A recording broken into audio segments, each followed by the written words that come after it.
Dear friends, good morning on Monday the 2nd of November.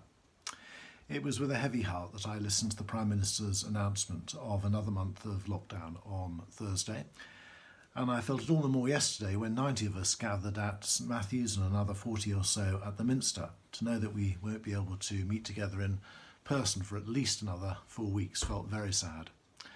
But then the Lord spoke to me through the prophet Zechariah. Not by might, nor by power, but by my Spirit, says the Lord.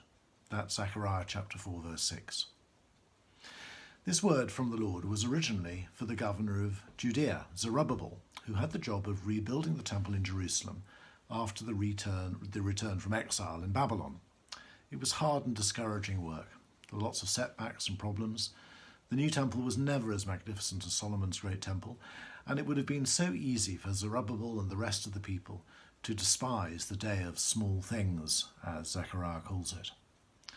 The Lord tells them not to underestimate what he's doing. He is powerfully at work by his Spirit. Now we need to remember this as we move into another month of lockdown.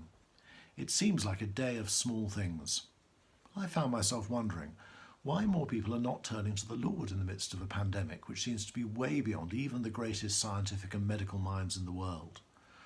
Why are people not crying out to him for mercy and deliverance? Why isn't there a revival? Why does the church seem to be so silent? But then I felt the Lord telling me not to despise the day of small things.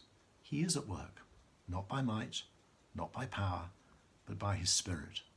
He is at work in us, refining and building his church. The kingdom is growing, even if we don't see much evidence of it. Our job is like Zerubbabel to keep on building. As I said on Sunday, there are 3 things that we can be doing.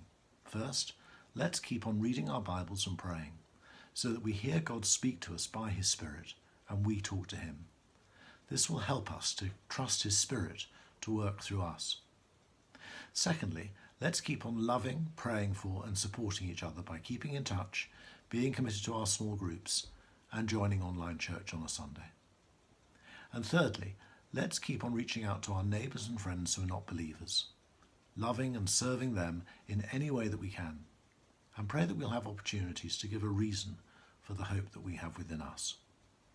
That's how the Lord will rebuild his temple, the church, here on earth today, not by might, not by power, but by his Spirit. God bless you today.